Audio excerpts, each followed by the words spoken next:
Good evening. Welcome to tonight's edition of Tyskysour. I'm Michael Walker. I am joined this evening by James Meadway, former economic advisor to the Shadow Chancellor, John McDonnell, but resigned long before 2019, so no blame game here. Thanks for that. The real super forecaster in the building. He's associated with the 2017 general election, the one that went actually really goddamn well. Better than we expected, I think, is the fairest thing to say about that. We are also joined by Novara Media's own superstar. She has 3 times more Twitter followers than can fit into Old Trafford. Ash Sarkar. Wow. I mean, I don't know what it would be like if they all tried to fit into Old Trafford, because I would say a good third of them are people who just tweet me every day to tell me I have a moustache. So it might not be pleasant. Yeah, that does sound like a shit festival, doesn't it? This evening, we are going to talk about the rapper Dave's Brits performance and the pressure on Dominic Cummings after hiring a eugenicist. It's the everyday mistake that a chief government advisor makes, of course. We'll talk about that, and we'll talk about what that tells us actually about power struggles within Number 10 and within the government. First of all, we are going to talk about the Tories' new points-based immigration system.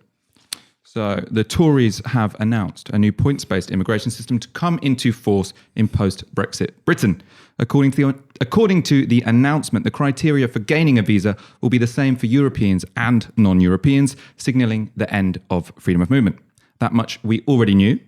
The real headline is that the Tories are planning to entirely cut off what they consider to be low-skilled immigration. So we can look now at how this points-based system is going to work, so we can get up the conditions here. So for anyone to get a work visa, they will need to, 1, have a job offer by an approved sponsor, 2, have a job at an appropriate skill level, and 3, speak English at the required skill level. Unless you tick all 3 of these, you can't work in the UK. If you have all 3, that adds up to only 50 points. So you need to get another 20 points from the criteria listed, because it is 70 is the magic number by which someone can gain that British visa. To get those extra 20 points, you have a number of options. So one of them, if you earn between 23k and 25.6k, you get 10 points. That'll get you up to 60. If you earn over £25,600, that will get you the 20 points. So if you meet those first 3 and you're also earning over 26k, that's an automatic in. There are also some non-income based conditions. So if your job is in a designated shortage occupation, so that's, for example, something like nursing, that will get you 20 points. So even if you're on a lower income, although I think £20,000 will be the floor. So if you're earning, £21,000 and you're in a shortage occupation, such as a nurse, and you meet the first 3 criteria, you can get a British visa. And then finally, you have some education-related ones. So if you have a PhD in a subject relevant to the job, you get 10 points. And if you have a PhD in a STEM subject, so that's maths and sciences, you get 20 points. What do you make of all of this, James? God, well, I mean, it's sort of, there's a great deal of sort of presentation on the, I mean, there is an obvious and real shift, and probably the biggest shift in the immigration policy for the last 40 years or so, which is removing the sort of EU, non-EU distinction. It clearly does that in a fairly dramatic way. In terms of whether it does something like as crude and as frankly stupid as the cap on immigration numbers that David Cameron introduced, and then Theresa May tried to make a showpiece of her time as Home Secretary, failed abysmally, tried to make a showpiece of her time as Prime Minister, also failed. It sort of gets rid of that. And also, I strongly suspect in practice that once you start saying what was the criteria that you have a job in a shortage occupation, this is just a license to lobby the government that you growing tomatoes and everybody else growing tomatoes, let's say, have a shortage occupation, and therefore we have to sort of immediately start awarding points and all this. Behind all of it is a desire to clearly do something different, but to do it in a way that they can sell rather more than it will actually do anything particularly on the big list of things that all of these systems are supposed to do. Jonathan Porter's earlier, who's very nice and probably too nice about these things sometimes, had if the Home Office do this properly, then perhaps it will even end up, fairer than the system we have at the minute. I think that's generous. The most likely thing that's going to happen with some of this is you get an awful lot of people who are even more illegal than they are at the present. their rights are being stripped away. You don't have the points to come in, and you won't be allowed to work, and you'll be forced into even more illicit parts of the economy, and that will still be going on, because the fundamental problem with the economy we have is that it's a very low investment, low productivity economy for great swathes of it. That doesn't change without lots of investment, fundamental restructuring of the thing. This doesn't get you that. So there's still a demand for lots and lots of labour, and if employers can get it by hook or by crook, they will find ways to get it. Ash? So what's interesting about it is that it's not an Australian-style point-based system. There's so much more reliance on tying the rights of an immigrant to an employer in a way which far exceeds that in the Australian system. There's also, interestingly enough, not a preferred age range, which you do have in the Australian points-based system. So you get an extra 30 points if you're aged 25 to 32. They don't have such an age stipulation here. And I suppose, seeing as the average age of a British expat in Spain is around 53, it would be wildly hypocritical to indeed have one. What I found most striking about it is that it cuts off the avenue to so-called low-skilled immigration. And let's make something clear, right? Low-skilled really just means low wage. You're talking about things in the hospitality sector, the care sector, fruit picking, vegetable picking, stuff which requires a lot of skill, but isn't valued and is low wage. That's not the same as something being, easy or grunt work. It's also unclear where the labour shortages are going to be filled for that kind of work. Pret a Manger has said that only 1 in 50 of its applicants are British. And unless you're going to see a significant increase in the pay that's being offered for those roles, I don't think that that's going to change anytime soon, especially considering we've got such restrictive anti-trade union legislation in this country, which is, constrained migrant workers from collectively organising for better pay, better rights and better conditions.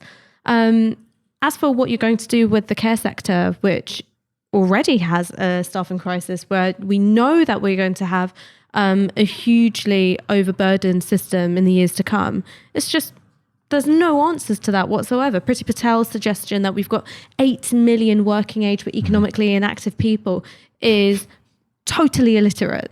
So that number of 8 million, sure, that includes people who are healthy and working age, but it's made up of students, early retirees, and the long-term sick. So the idea that you staff your social care system with the very people who need social care, to me, seems completely bananas. This doesn't seem well thought through, but it is red meat to their, xenophobic anti-immigration base. We're going to talk in more depth about the economics of this, the effect it will have on the labour market, etc. But first of all, I want to look at some of the responses that other people have come up with today, although we should do that in a moment, because we're going to get a clip, are we, Fox? Sick. So one response to this announcement from the Tories has been to ask, would this points-based system have allowed our parents to come to Britain? So this is many people who, many successful people on Twitter, second-generation migrants, saying, I wouldn't be here if this system had been in place when, in the 60s or the 70s or whatever. This was put to Priti Patel this morning on Nick Ferrari's show. So Nick Ferrari suggested to Priti Patel that under the system she had designed, her parents would have been blocked from coming to the UK and that she would never have become Home Secretary. And she said, yeah, fuck them. The side of my family on my father's side were in catering, so I don't know if I'd actually be in this country under these rules. Would you, with your parents? This isn't about my background or my parents. But it's interesting. Would you have qualified? Would your parents, I understand, came from Uganda and then were very successful in setting up newsagents? They wouldn't have qualified, would they? This is a very different system to what has gone on in the past. And don't forget, this is a points-based system based on the labour market. Yeah, but also let's not forget, Nick, we're not changing our approach to refugees and asylum seekers, which is very different to a points-based system for employment and that particular route. But it's quite interesting, isn't it? I wouldn't be sitting in my studio and you wouldn't be Home Secretary of one of the biggest offices in the land under your system. But the policies are changing. This is the point. We are changing our immigration policy, one that is fit for purpose for our economy, that is based on skill. I'm going to do something I didn't expect to do, which is offer a somewhat qualified defence of Priti Patel there. That's not to say I'm defending her immigration system, but in terms of this particular critique, that somewhat better be a big somewhat, babe. Well, in terms of this particular critique, So he's talking about, would this change have allowed your parents to come to Britain? But before this reform, her parents wouldn't have been able to come to Britain for the last 20, 30 years, right? So this system that she's introducing will actually, in a way, make it easier for non-EU migrants to come to Britain because it lowers the income threshold. It means that you need, takes away the cap, and it reduces the education requirement.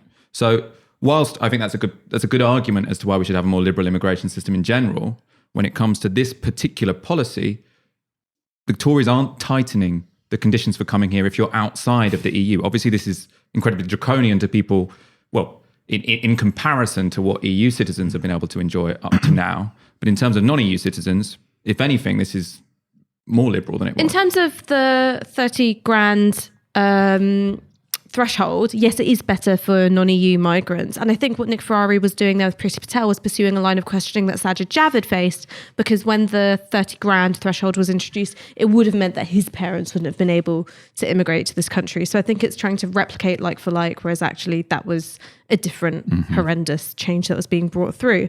I think that one of the things that's important to look at with policy is what is the context that it's emerging in and who is it meant to please.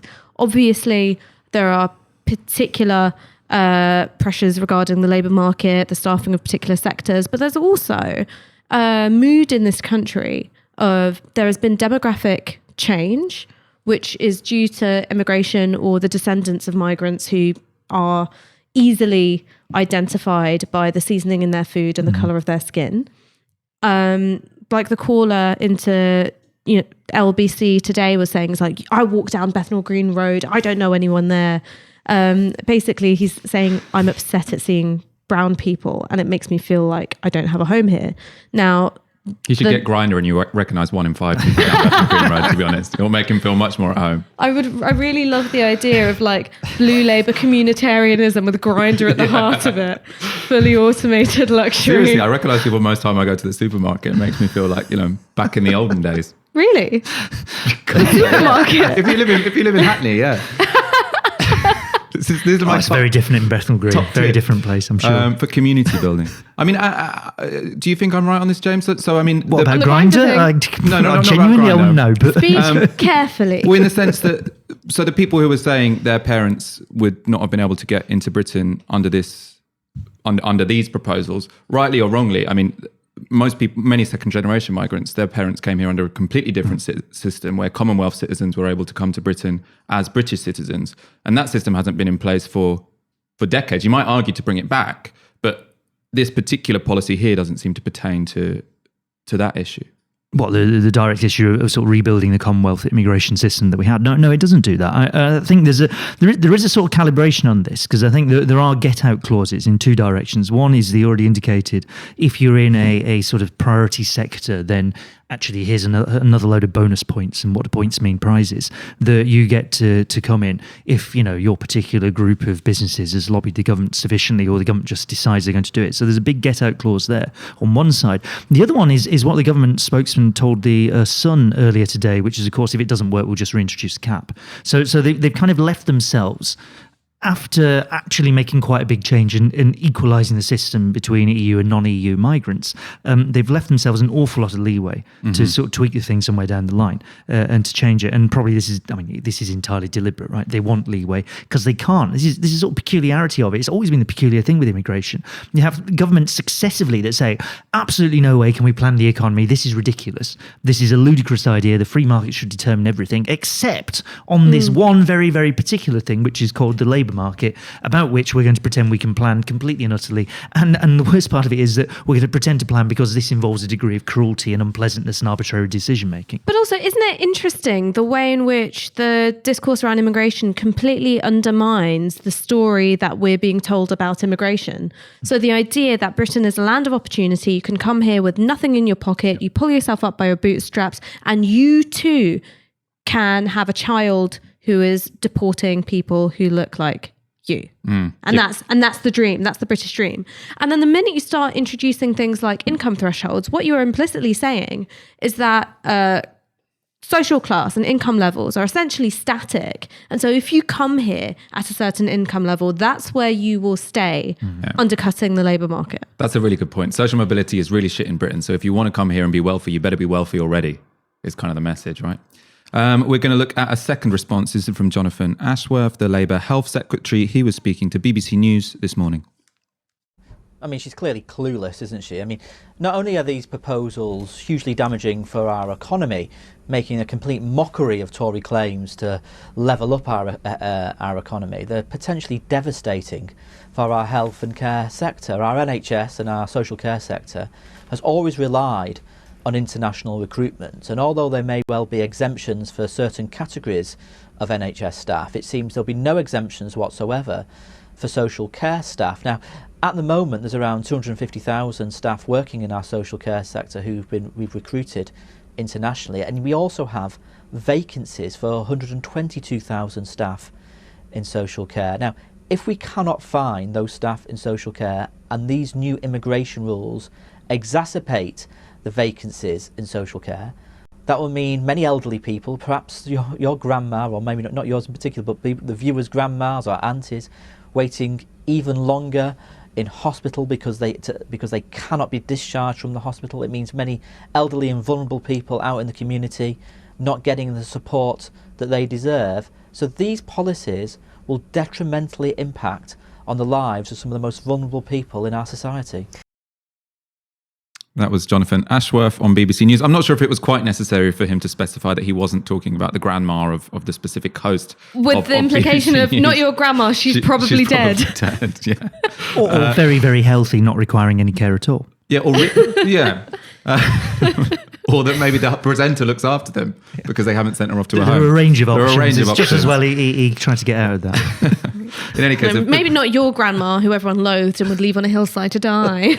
The point he's making is similar to what you were making earlier, Ash, which is that the government don't seem to have thought through how this is going to apply to the care sector. The government are sort of saying that this should end the practice of using cheap labour, and we're going to have to move to another economic model. But the question does arise, care is always going to be incredibly labour intensive. In this country, you have got an ageing population. So presumably to have a sustainable care system, you are going to need immigration. Priti Patel responds to say that the problem is, and it's kind of clever because it's sort of a left-wing critique of what Jonathan Ashworth is saying. She says, no, the problem is, what you're saying is that care work is for low-skilled people. And what we're going to do, our One Nation Conservative Party, is transform care so that it's a high-wage, highly qualified job. I mean, that's fine. But in terms of their manifesto commitments on social care funding, they are still lacking to the tune of like $1 billion per year behind what's needed. When it comes to the fact that there's no concrete plan for social care, it was Boris Johnson arriving on the steps of Downing Street said that social care was going to be his number one priority. Sorted out in the manifesto, there's nothing. Is that you would have more trust in it were it not for the fact of an abject failure to deal with the social care crisis in a way which seems concrete and meaningful, and also Priti Patel's record of being what's the politically correct term for this? Evil when it comes to her tenure at the Home Office, as short as it has been already. Incredibly cruel, incredibly draconian, and counterproductive.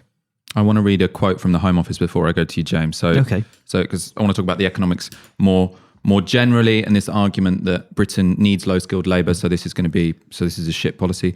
The UK Home Office have been quite uncompromising in response. This was in the policy briefing about this points-based system. So I quote, "We will not introduce a general low-skilled or temporary work route. We need to shift the focus of our economy away from a..." I mean, she's clearly clueless. "And instead concentrate on investment in technology and automation. Employers will need to adjust." So they're being tough on employers. They're saying, employers, you're going to have to wean yourselves off cheap labour. You're going to have to start paying more. You're going to have to start training more people in Britain. I mean, that does sound... That's a kind of parking tanks on Labour's lawn. It's what it's meant to look like. I mean, is it bullshit? There are two parts to it. One is this is creating, at the very least, it's a tiered workforce. Is actually what you're creating with the separate levels of points and the possibility, and it will happen, given the demand for labour here, that you'll get people still migrating because people go where the jobs are. They're still migrating. and deprived of the sort of rights that you'd expect to get anyway, right? That is almost certainly still going to happen. It may or may not be reduced significantly. It may be reduced somewhat over time, but you'd assume that this actually just creates a great big pool of not well-regulated, undocumented workers, that sort of thing. And then there's various other sort of restrictions built into it. So that's one part of it. The other part of it is if you're going to start to try and take this seriously, you'd have to back it up with, with actual sort of policy interventions, particularly around social care. Now, we haven't seen that so far. It's possible they do have something like this lined up. If we do try and take this kind of talk seriously, it's a fair bet, because it's the sort of thing I'd have thought Dominic Cummings, him again, would have read, is Japan's robot strategy from 2015, a great deal of which spends a great deal of time on how do you make care robots, right? So how do you get robots to perform a series of otherwise very, very labour-intensive care tasks, and also how do you get people used to having care robots, which is a sort of another slightly messing with your head end of what we're talking about here. So if you can start to automate some of these tasks, you can start to try and shift investment so this starts to happen. This is dealing with Japan's version of an ageing population, low migration. That this is how the government approaches this, and they've taken this fairly seriously for a long period of time. Maybe they're looking at something like this, or there's few indications of it. The more interesting bit, or maybe not the more interesting bit, but the broader question is that if automation is happening, a lot of the jobs that we think of as, quote, unskilled or low skilled are in fact things that are quite hard to automate, like care. So all of a sudden, a lot of things we think are as terribly skilled, lots and lots of chunks of the legal profession. Like accountants, paralegals, you're the first ones out. A computer can do your job. Exactly. When it comes to looking after my grandma who loves bossing people about, a robot's not going to cut it. Exactly. So this is precisely, it's hard to automate these things. So this kind of setup of here is the unskilled, low-paid work, this is what we're going to look at. It's not well set up to deal with a fundamental shift in how we start pricing and thinking about skills and what people do if you have widespread automation spreading throughout the economy. And I suppose finally, none of what they announced relates to, some of the things that the left are going to care most about, which is asylum, deportations, the hostile environment. So that is all basically separate, and we have to wait to see and what the Tories are going to say on that and hold their feet to the fire when it comes to those particular But of course, there policies. are some implications in terms of what's in this policy proposal for things like family unification and just the really basic stuff of, say, I have a partner and we want to move in together, but we're not ready to get married for whatever reason, but we want to cohabit like any other couple, and say he's a joiner from Romania. Why should an arbitrary cap on income stop that from happening, stop that human story from happening? And the fact is that all of us know people or are people who have shaped relationships, friendships, deep bonds with people who come from different countries, and it's not been on the basis of them having loads of money. So my sister-in-law works in restaurants, started as a waitress and now she manages a steak restaurant. She has 2 children with my brother. Legislation like this would have made it impossible for them to have a life together. And that's the human cost of it. We can talk a lot about the labour market. We can talk about the impact on certain sectors. We can talk about wages. We can talk about the economy. But the thing that I want advocates of this policy to have to justify is why all of these human stories of connection, friendship, falling in love, starting families shouldn't have happened.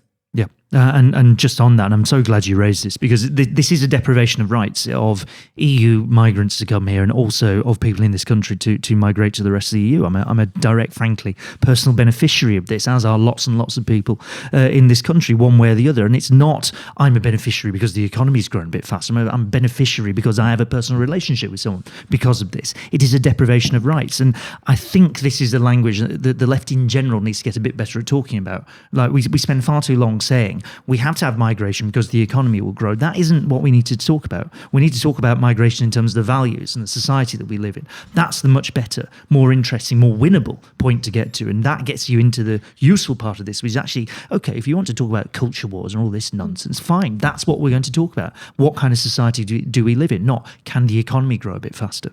And the thing that I do really want to talk about is the utter hypocrisy of some of these points. So British expats out there in the EU, in particular Spain, are older, they're not working, and let's be real, how many of them speak fluent Spanish? Yeah. Right? So we have one rule and set of expectations based on Britain's idea of itself on the global stage and our right to live and settle wherever we want, our right to not have to integrate or to assimilate because other cultures are inferior anyway.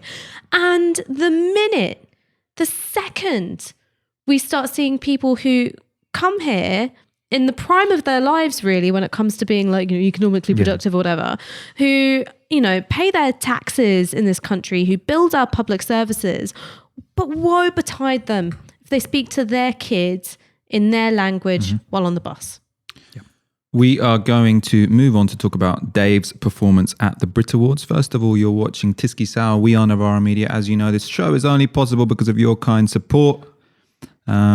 Luckily, there isn't a particular threshold that we need to make every month to stop us being deported, but we do need a certain amount of money to keep us going every month, which is, I would say just as important, but it's not just as important, but it's still important. Give us the money so that we can continue making left media to grow the left in this country and abroad, because we aren't funded by billionaires, we aren't funded by the state, which means we can talk about whatever we want. Also, keep your comments coming. We'll go to your questions at the end. Please tweet on the hashtag Tyskysour. We'll get some of your questions from there at the end of the show. And there is a link in the description to this YouTube show to the tweet. So if you tweet that, then that will send more people in our direction. Oh, and also give us a like. Go on. There's about 4 demands there, but they're all really easy to do. Okay, next topic. Racism. At the top of British society. I want to turn that into a GIF. Please, can someone turn that one moment of next topic, looks at paper racism, into a GIF, because I would use it for everything. Any GIF makers out there? Right. Racism at the top of British society is once again at the top of the news. That's in part because of Dominic Cummings' decision to hire a eugenicist. More on that later. It's also because of last night's Brit Awards, when once again it took a successful grime artist to hold the government to account on its racist record and racist agenda. We're going to go to a clip now of Dave, who won the best album last night, rapping about the current Prime Minister. Changing. It is racist, whether or not it feels racist. The truth is, our Prime Minister's a real racist. They say you should be grateful we're the least racist. I say the least racist is still racist. So that was part of an extra verse that Dave added to his song Black, which charts the challenges of Black Britons. So he said in that clip, it is racist whether or not it feels racist. The truth is our Prime Minister's a real racist. They say you should be grateful we're the least racist. I say the least racist is still racist. Very good line. That's something we discussed on quite a recent show on. I mean, what I love about that is that Lawrence Fox show, didn't we? Is that this is as close as Lawrence Fox is ever going to get to a starring role at the Brit Awards. Oh my God, yeah. Well, very good. Thank God we're not going to listen to his music again. He also had a verse about Jack Merritt. So that was the campaigner for criminal justice reform who was tragically killed in a terrorist attack last year on London Bridge. Dave went on to then talk about harsher sentencing laws. I think his brother's currently in prison, and finished the performance with the line, Grenfell victims still need accommodation and we still need support for the Windrush generation. Reparations for the time our people spent on plantations. I'll start with you, Ash. Why does it always take grime artists to shine a light on racism in Britain? Can you only say these kind of things in the realm of entertainment and not in the realm of capital P politics shows? Well, look, capital P politics shows operate on an assumption that you can only ever discuss whether or not Britain is racist rather than talking about how racist Britain is. And it's because they've got this idea of balance, which is person A asserts something is happening, person B denies that it is happening, we have a bun fight, and then that's it. When it comes to the arts, I think, there are much more sophisticated and nuanced conversations that are happening. The reason why it's grime and perhaps not other genres of music is because really other genres of music in this country are a bit dead. I mean, where's the boundary pushing sound coming from? It's coming from working class communities of colour, predominantly Black, and that's not just grime, it's also drill, it's also Afro beats, and the way in which that sounds subsequently become an international sound. In terms of the politics of the grime scene, I could talk about this all fucking day. I could talk about it all day. But Dave really is an artist who is in the footsteps of someone like Wretch Free 2, who isn't strictly doing the genre of grime, because if you notice, his tracks are a lot slower than the traditional 140 beats per minute. It's a little bit more knocking on the door of what you might call UK hip hop. It's a bit slower. There's a lot more storytelling that's involved. He really lets you sort of absorb and reflect on his words. It's not that kind of rapid machine gun fire of like Wiley when he's in Full Throat. It's a completely different kind of thing. And so when you've got an oral storytelling form like that, of course it's going to be social commentary, and in the context that we're in, that social commentary is going to be reflected in terms of highlighting the unfairness of the government of the day. I told us before the show that everyone that watches this show, like myself, are kind of nerds, and so if she goes too deep into analyses of grime artists, it will sort of go over our heads. I could already see James I was Meadway nodding along sagely. nodding along, yes, Wretch Free 2 and 140 per minute. Yeah, I get it. Yeah. We are going to look at someone who also, I presume, doesn't understand the nuances of grime music, but always has an opinion. So this is Brendon O'Neill, the self-styled tribune of the common man, whose magazine just happens to be funded by the multimillionaire right-wing Koch brothers.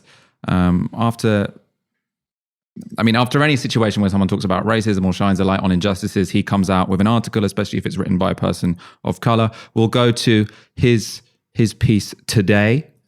So it was headlined, "Dave's rap was just dull, woke groupthink."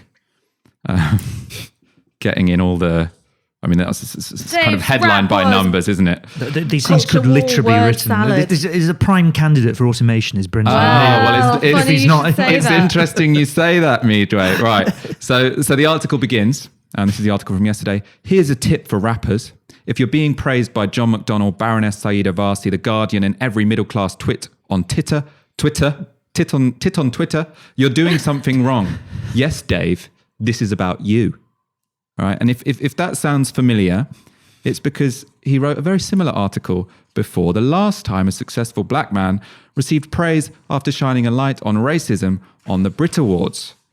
So that was 2 years ago. This was in response to Stormzy's performance, where he talked about Theresa May's response to Grenfell and again talked about racism in Britain. So let's look at the first paragraph from this article. This is almost exactly 2 years ago. "Here's a tip for grime artists. If you find yourself being cheered by The Guardian, surely the squarest, whitest, most privately educated publications on this island, you're doing something wrong. Yes, Stormzy, that includes you."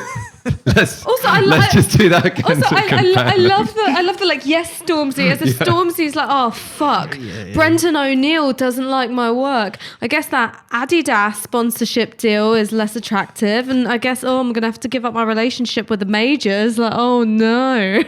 So I suppose there's two questions here. Like, one, had you seen these two before you said this was a genre of article that could be automated? I had seen. You had seen. It literally is the same. You didn't even have to admit setup. it. I know. So in 2020, here's a tip for grime artists. If you find yourself being cheered by The Guardian, you're doing something wrong. Yes, Stormzy, that includes you. Oh no, sorry, that was from 2018. Now let's go to 2020. Here's a tip for rappers. If you're being praised by John McDonnell, Baroness Saida Varsi, The Guardian, every middle-class tit on Twitter, you're doing something wrong. Yes, Dave, this is about... It's exactly the fucking like same. Rhythmically and like... Oh. Do you think it is a template that he brings up every time someone... Any time a black successful person says it's something really political? easy to program a computer to do this sort of thing, right? It's the sort of stuff they can bash out, no problem. Just a few keywords you put in, off it goes. Brendon O'Neill is actually the sort of avatar, and then AI is behind him, and they just had to like construct a kind of flesh vehicle to sit at the table at Sky to be like pointing at everything, going middle class, this is middle class, because you kind of can't do that through just pixels. You need corporeality. Yeah. No, and it is really bizarre that every time he's talking about Stormzy and Dave, both working class men who've made a success of themselves. And he's sort of saying, he's basically accusing them of being middle class virtue signalers when he's He's the mediocre middle-class white guy, and then he's pointing at exceptionally talented working-class black people and trying to discredit what they say by calling them middle class. Doesn't make any sense. But also, no, he's really funny because the language that he uses to talk about his own background is so unnatural. It's really, really affected. So he'll be like, "Excuse me, my parents are from Irish peasant stock." Like, who says that? What does that mean, really? Who says that? What does that mean? It sounds like you had boiling water and then make it into a soup or something. You know, so the sort of like the character backstory that has to be written to play the character of Brendon O'Neill, I just feel that screenplay needs work. Do you know what I mean? It's not quite there yet. The plot is a little bit thin, really, isn't it? I suppose it's a strange thing on like, class. It turns out you can be working class. If you're white, you can start working class and you will always be working class no matter how much money you have or what else you do. You'll somehow retain working classness. If you're not white, it disappears at some point in your life. It's like a recessive gene as well. It's like, class is like, whether or not you can do that thing, rolling your tongue. But like, I think when it comes to also, I think the way in which you undermine and you pop the bubble of something which people can feel in a very visceral way as politically meaningful is you castigate it for some kind of inauthenticity. Yeah. And so when you've got artists like Dave and like Stormzy, who is relentlessly himself, he is so comfortable in who he is, and it just radiates off of him in terms of how he performs, his social media presence, how he talks, is that you kind of have to go, but you're just a puppet of the woke, liberal, boring, Guardian reading, quinoa scoffing, intelligentsia. That's who you are. But as a criticism, it never really sticks because Stormzy, I guarantee you, does not give a fuck what Kath Viner or anyone else thinks about him. Same for Dave. So the sort of ascribing of like intentionality or like, a weird devil's bargain between these forces just doesn't add up. Well, lurking behind it is a sort of slightly peculiar conspiracy theory that I don't think Brendon O'Neill ever articulates directly, but it's like you're drifting into the cultural Marxism end of things, aren't you, at this point? There's actually this person who appears authentic, has somebody behind him who is pulling the strings, who is getting him to say things that aren't in fact his true self, that this is all, fake in some weird way, and the only real things are the people who are writing on the Koch brothers' payroll. It's interesting to have a journalist and a whole group of journalists, actually, anytime you do any media with the spiked people, they think that anyone who's talking about, injustices is part of some weird liberal middle class conspiracy. Whereas it just so happens that they're funded by right-wing billionaires and go on every show available to talk about why we need low taxes, low regulation, why we need to let corporations do whatever the fuck they want, why we should let more money into politics. And they sort of make this all out like it's a weird free speech human rights issue. They're right-wing Republicans. Okay, let's go to our next story, which is also about racism. But, these were the big stories of the week. And we have a Tory government that's hiring eugenicists. It's just a horrible thing. It's going to be like this every single week for like 4 years, but okay. All right. We talked on Monday about Dominic Cummings hiring a eugenicist. This was the first hire made in response to Cummings' call for misfits and weirdos to join him in number 10. And boy, did Andrew Sobieski turn out to be a weirdo. Immediately after the hire was announced, comments were unearthed in which Sobieski argued black people were genetically less intelligent than white people and that this should inform Britain's immigration policy. You'd hate to see the points-based system that Sobieski would have come up with. He also defended eugenics, and almost unbelievably, these comments weren't, in the dark corners of the interweb. They were on Dominic Cummings' own blog. So it's kind of difficult for him to claim ignorance. As we mentioned on Monday, we talked about this in a bit more depth then. Sobieski resigned on Monday night, but apart from being morally appalling, this incident seems to have generated some divisions within the government. Number 10 were bullish on Monday, refusing to condemn Sobieski's comments or say whether or not Boris Johnson supported eugenics.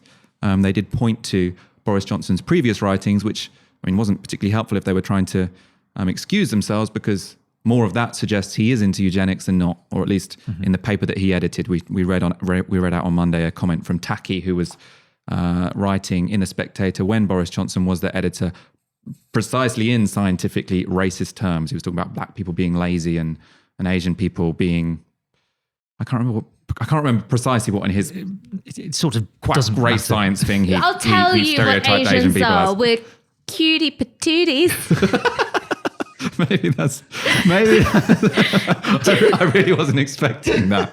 Right, but we are going to talk about. I've broken James. That's what they should have asked Dominic Cummings when they doorstepped him. We're going to talk about some of the divisions that this has created within the government, and we're going to start by looking at Dominic Cummings being doorstepped yesterday. Have you got any more weirdos? Read for the Tetlock super forecasters. You regret his Instead appointment? of political pundits who don't know what we're talking about. So do you regret his appointment? Does number 10 condemn his views? So that was Dominic Cummings emerging from his gorgeous big house, that tribune of the people. Although wearing shit clothes, to be fair to him. So, I mean... Yeah, that's the sort of thing you take don't... that but you rich only do people it really... do. Exactly. Rich people, You're really he wears rich is what clothes you can do. that's like, only rich people wear clothes that shit, right? Yeah. Oh, no, but okay, this is completely off topic. This is just shade. Go on. I will never forget, at uni, in the student union, I saw the son of Lord Tony Hall wearing jodhpurs. And I remember just looking at him and thinking to myself, this is what happens when you are born rich and raised in a judgment-free environment. This is very, very bad. Anyway, let's move on. You think Cummings needed sort of tougher parenting? In any case, jodhpurs. I think we can conclude from that. Cummings is there dismissing concerns about Sabisky's comments. He's saying, you need to read books about super forecasting instead of listening to uninformed idiot pundits. So the heavy implication there is that anyone who's concerned about Sabisky being a racist is an idiot pundit. However, not everyone in the government agreed. This was Kwasi Kwarteng, a government minister, on Sky that same morning. He said, black people are not as intelligent as white people. Well, he said that, and it was completely reprehensible. They were racist remarks. And as soon as that came to light, he left the government pretty quickly, and we've drawn a line underneath that. I don't know how he was recruited. I don't know who he is. I read in the paper that he's 27 years old. He's clearly got lots of views and written profusely on them. And now I'm pleased to say that he's left the government. So not enough checks done in the first place. Well, I don't know how this man appeared on the horizon. I don't know how he was recruited. Oh, we do, Dominic Cummings. What I do know is that his remarks were offensive and racist. And as soon as they came to light, he left the government pretty quickly. Why wasn't he sacked? I think he would have been sacked. I mean, I'm pretty sure that there was a lot of pressure for him to leave, and he jumped before he was pushed. That's my reading of it, but I don't know the actual details. Did you raise it with Boris Johnson? This was something that when I found out about it, I was very concerned. Obviously, we can't have these people with those kind of views operating at the heart of government.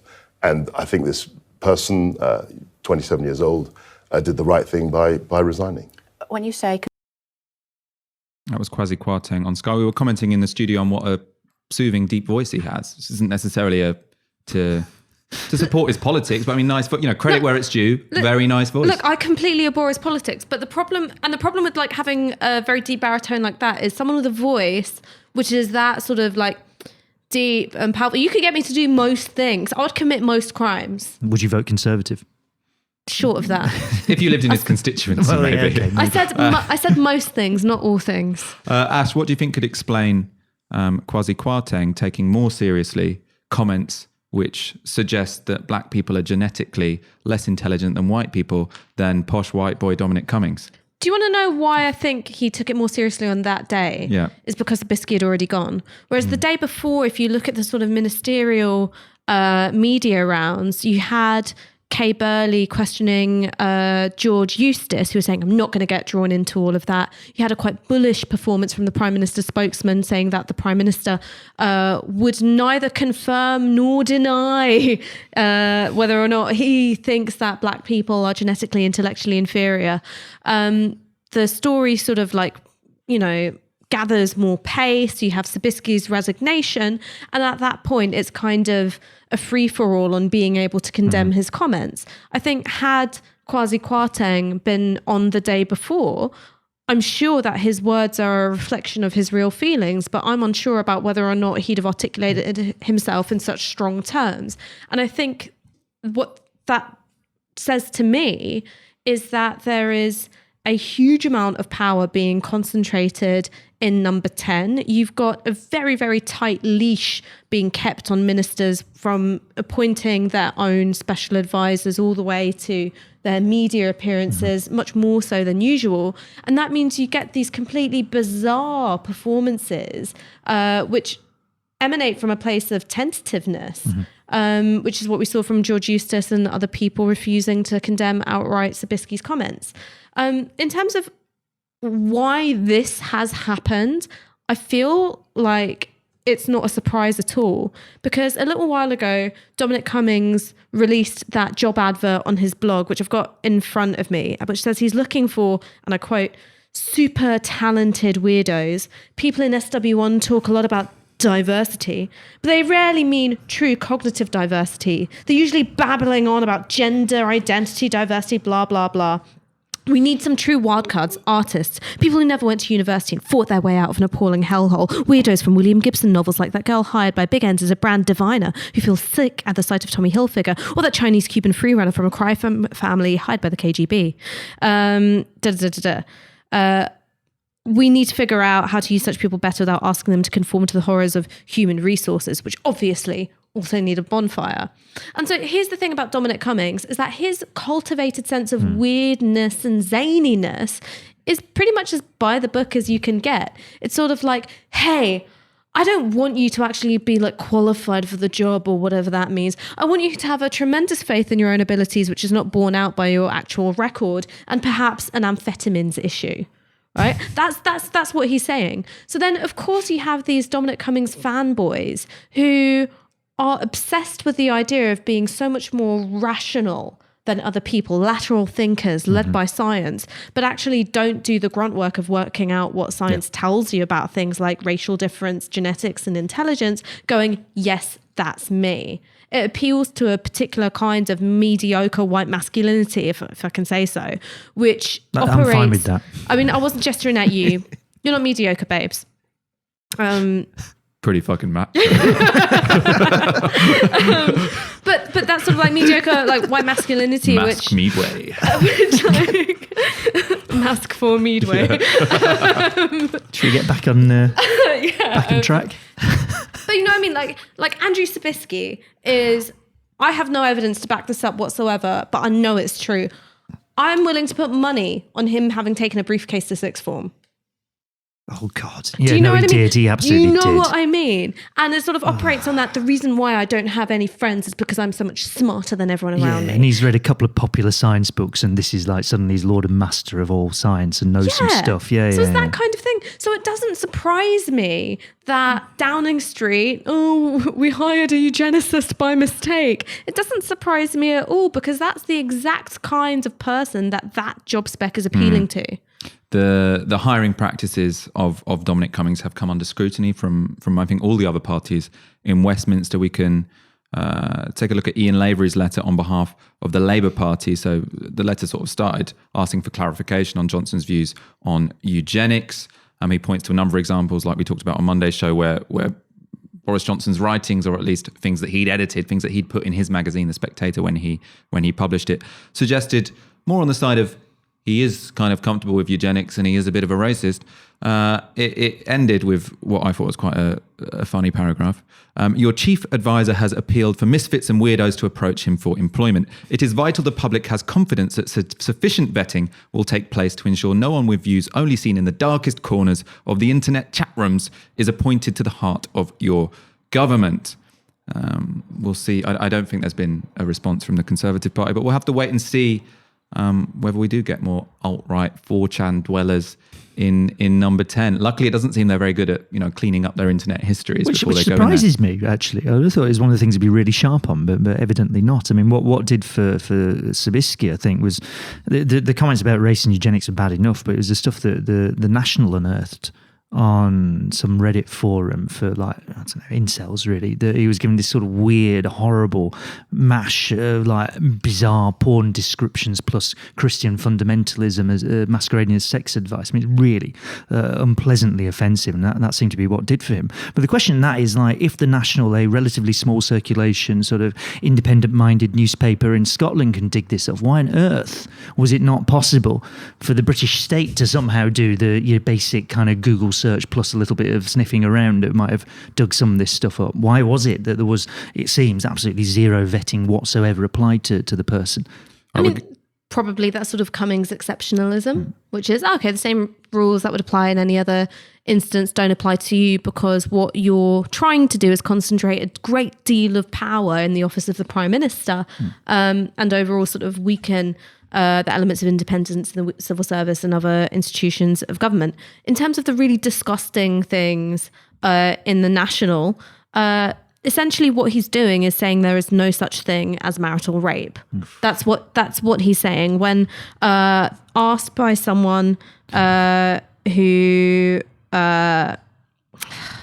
essentially is a Christian who wants to have more sex with his wife and she's not really up for it, saying theologically speaking she is your wife and should submit to you as unto the Lord. So if you want doggy, then it is your place to command her to get onto her hands and knees and her place to obey. Okay, I hadn't read that. So that's Sabisky writing that. It gets worse. It gets worse. If you want to eat her pussy out, then just push her legs apart and get your tongue busy down there. Don't ask, is it okay if I eat you out? That's about as sexy as a wet mop. If you want a blowjob, you should get one because she is your wife and your lover. If Dan Savage, brackets, oral is standard, close brackets, and the Bible agree with me on this, there's no way we can all be wrong. She's just being selfish, really, which isn't very Christian. Sex isn't just a list of your favorite things, but being good, giving, and game for your lover. The secret trick to the biblical model of wifely submission, sexual or otherwise, is that many women actually find submitting extremely erotic and arousing. Wow. Why did no one find this before? This is what happens when you have someone in Whitehall who doesn't give a shit about any kind of diversity other than cognitive diversity, which, brings on board cunts like this. Right, probably shouldn't use the C word on the show. I know we're allowed to swear or whatever. No. But I mean, I feel furious about this. Right? I feel furious about this, that we have all week been having the dumbest arguments on the planet about whether or not there is any worth in the scientifically discredited practice of eugenics, of whether or not it should be something which disqualifies you from public life if you go around saying that you believe that black people are genetically inferior on the basis of their intellect. And it's because of this dumb ass, I should have had a podcast, Peter Thiel wannabe at the heart of government, who's going around saying, what kind of diversity we need in Westminster is more white men who think a lot of themselves, because SW1 doesn't have enough of them already. He actually does have a podcast on theology. Oh, but obviously I can't insult people who have podcasts on the basis of having podcasts. I was talking about Dominic Cummings, is that he comes across as someone who really wants a successful podcast and doesn't have one. We are going to go to questions in a moment, so start typing those with the rocket emoji. Also on Twitter, you can tweet with the hashtag Tyskysour and we'll go to your comments and questions. There are 1,200 of you watching, but only 356 of you have liked the video. It doesn't cost you anything. Give it a like. That helps us with the algorithm. Before we go to your questions, I want to go to James on the economy. Lots has happened. He's the economy wonk. We haven't talked about it for a while. And I feel like one way I'm actually going to do this is, and I didn't warn you about this, sort of quick fire round. Oh, hello. So while we're collecting questions, we're doing the economy quick fire round. Dominic Cummings was against HS2. Boris Johnson has given it the green light. Yeah. Potentially it will cost up to £106 billion, but people are saying it will increase capacity, potentially, generate some economic growth, fairly green, better than taking the plane at least. Should the left be pro or anti HS2? It's something of a boundary issue, which is a bit of a weird one when you're talking about this amount of money. By this point, the strongest argument for HS2 is not you can get to Birmingham a bit faster, which is may or may not be desirable. The strongest argument is that you clear up. I'm not saying anything about Birmingham. I'm just saying, do you want to spend £100 billion getting there 40 minutes faster or whatever it is? It's not quite 40 minutes more Birmingham. You can't well, that's a fair point. The strongest argument is that you end up with you free up capacity on the West Coast Main Line in particular, and that means you can put more freight on it, and that is basically good for the environment overall. So that is your strongest possible argument for HS2. There is a sort of slight pain thing on it, which is that why can't we just build railways slightly quicker than we are doing? There are some good reasons, some not so good reasons as to why that happens. The Chinese state rail company popped up, or one of them popped up earlier in the week to offer to do it in like 5 years, like half the cost, possibly kind of missing some legal niceties. Well, legal niceties, the difference between building stuff in China and building stuff here. Could we make it a special economic zone where we say the Chinese are building it and all your local NIMBY objections special are economic going zone in all the way trash. from like Euston to Birmingham, then onwards to Manchester, like quite sort a thin one. It's long strip. This is Dominic Cummings out of the box thinking that you're coming out with. I should have put this in the email. I have a much less objectionable internet history. Should we let the Chinese build Huawei? Should we let the Chinese company Huawei build our 5G network? Yeah, it's going to be like that question didn't make any sense whatsoever. Letting them build Huawei. It's a question of who you want listening in on everything you do on the internet at that point. At the minute, you got your choice of the Americans doing it. The Chinese can probably find ways to do it as well. By this point, the genuine concerns about privacy and security are there. We have a Huawei cybersecurity centre outside of Oxford, which has been monitoring them. It is actually paid for by the company, but nonetheless been monitoring what they do and is supposed to provide the expertise and what Huawei can and cannot do, and has said actually the security risks in this are not as great as they're being talked up. The really interesting question here isn't less the security part of it and what it says about Britain's future economic position in this exciting post-Brexit world we're all getting into. It is striking that the government was prepared to annoy the US quite as much as they did over this question of Huawei and 5G. All right, final question. Rishi Sunak versus Sajid Javid. Who's your favourite chancellor? God, I mean, really. Actually, Sajid Javid, to give him his credit, did resign when he was told to basically have all his staff sacked. So that is, that is a sort of morally defensible position. Having one spad marched out by an armed police officer. Yeah, well, that's bad luck, but 4 more is carelessness. I think we should do an AMA show. Ask Me Anything with James on economics in sort of like a dark nerdy room. Sort of like Rishi Sunak or Sajid Javid for a candlelit dinner. Bloody hell. Rishi Sunak's kind of hot, right? Not Sajid Javid, because he reads Ayn Rand to his wife every Christmas or something like this, doesn't he? He's got one of these things that he does. He reads sections of The Fountainhead. He lured her with this. So absolutely not Sajid Javid for a candlelit dinner. On the grounds I don't want to hear any more Ayn Rand. HS2, who is it? What's its net worth and who's its wife? Just sort of nonsensical combinations of stuff. What's its net worth? Who's its wife? There's that. There's that. I do. The cogs are starting to whir slightly. I did a joke. Yeah, I know. I just ignored it. All right, this is getting awkward, so I'm going to cut it in. We're going to comments and questions. You see, this wasn't an Ask Me Anything. You ask me anything, you'll just confuse me, is what happens. Yeah, maybe we won't do it after all. Yoav Shamir says, I trust China more than the Tories or America. It's a position. Zafanama says, Huawei is 99% worker owned. What's not to like? Absolutely true, in fact. Is it? Yeah, it's got quite a weird ownership structure, but this is kind of true. What would Stanley Crampin ask? This is an interesting question. What would a Bernie Sanders, Boris Johnson led US-UK relationship look like? It'd be hilarious. We'd all have a great time. It would be if like you're in America, Boris Johnson anyway. being like, would you like total market access to our NHS? And Bernie Sanders being like, no. All right. You go. Ash, Priscilla the Hon asks, if someone thinks their community has been adversely affected by immigration, how do you effectively persuade them otherwise? When you say adversely, what do you mean? So immigration is a change that happens to communities, and there are communities across our country which for various reasons have been in a state of decline due to unemployment, underemployment, the decimation of industry, underinvestment, poor infrastructure, blah, blah, blah, blah. It is not the case that the arrival of migrants has caused this decline. What is the case is that you've got few quality, well-paid employment opportunities, particularly for the young. And so maybe you've got to go to, the big ASOS warehouse or Sports Direct warehouse, and you've got a lot of people from Eastern European backgrounds working there. And there's a feeling of, well, even these shit jobs have been taken by people who aren't me. To me, the answer is not, well, why don't you force those immigrants into a further state of precarity so it can be Brits taking on shit jobs? It's actually, how do you form common cause as workers to raise the floor on pay and conditions and pensions, and also have enough structured investment to deal with these decades in the making issues of community decline? How will you have that conversation in a way that's pithy? I don't know.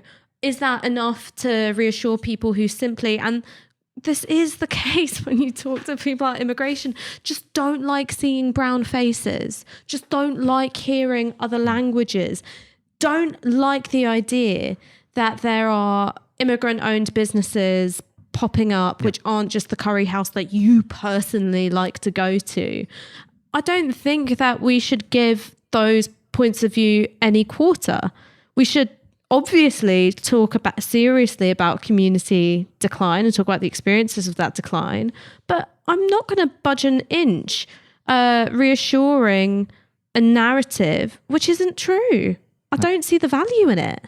Absolutely. I think one of the critical things over the year is, or over the coming years, is there is some pressure on Labour and the left in general to concede in this, and they absolutely should not give an inch. It would be the height of stupidity if you're confronting basically an authoritarian government which keeps pushing. I mean, that's certainly what's happened this week, keeps pushing some of the boundaries around what's acceptable to talk about race and racism and the rest of it. It would be height of stupidity to try and sort of mirror it in some way, to say, okay, well, we'll kind of concede some of these lines. We should be, and we ought to be, because it's the only way we're going to win this, bluntly. This is not just a moral point, it's a strategic point. We have to be the people who will defend these things and say that there is an inherent value to having the kind of society where actually we quite like migrants, we think it brings something, we value this. There's an inherent value to that. We don't have to go around the houses saying GDP goes up and the rest of it. That is what we have to defend. All right, one quick fire question for each of you. Hugh Morgan asks, Ash, can you please talk about how you think we could potentially fight the new immigration policy once implemented? Fucking hell, I don't know. Is a really simple answer to that. When it talks about fighting, what are you looking for? Are you looking for some kind of legislative amendments? Are you thinking about court cases which challenge the legislation? Are you talking about forms of direct action, community solidarity? In terms of all those things, I don't know. It looks like it's a license for employers to try and get away with undermining people's rights. So I think the key to fighting it will be finding where that happens and standing in solidarity with people whose rights are being taken away and being employed in dubious circumstances, and finding a way to make that make sense across everybody else in the country. And Dono Evil, what happens when the boomers start losing their savings due to lack of social care? Do they start voting Labour? Oof. God blimey, that's an interesting one, because this is why everyone dances around the question and says, oh, we need a cross-party consensus on what we do, and every time someone proposes something, there's a screaming and shouting about this is a terrible thing to do. There are ways to try and solve this, to resolve the problem of, or the issue really, of greater demands on social care. One is it just needs more money immediately. I mean, the £1 billion Ash mentioned is basically to get out of the crisis. It is not to actually give a particularly good, sort of high-quality standard social care for everyone that we'd like to see. But until we start winning the argument that this has to be a society-wide provision, you're going to fall into this trap of saying, oh, well, if you have a big house, then you can pay for it. If you don't, you can't. But also, baby boomers are suffering from a lack of available social care, not for themselves, but for their parents. And so at the moment, they are often in a position where they're watching their parents have to navigate a choice between pay for social care, out of their savings, which obviously they would want to pass on to their grandkids or whatever, or sell your house. So already they're seeing their parents in that position, and they're still voting Tory. Let's end it there. Thank you both so much for joining me this evening. James Meadway, it's been a pleasure. Ash Sarkar, always a pleasure. We'll be back on Friday. Make sure you like this video, share it on Facebook, share it on Twitter. Come back on Friday. Support us at support.novaramedia.com so we can continue making these shows, improving the quality. I think the clips, the sound, everything is getting much crisper. I hope you've noticed. And that's because of Fox. And that will Fox. continue. That's because of Fox, our new producer. Do we have Fox Cam? We'll get Fox. He's shaking his head, but give us some money. We'll get Fox Cam. Fox and your presumably generous contributions, right? To donations and whatnot. How many subscribers do we have? If we reach 75,000 subscribers to the Novara Media YouTube, we will get a Fox Cam, and it just means that you can look at his face for the entirety of the stream if you so choose. 24 hours a day. Good night.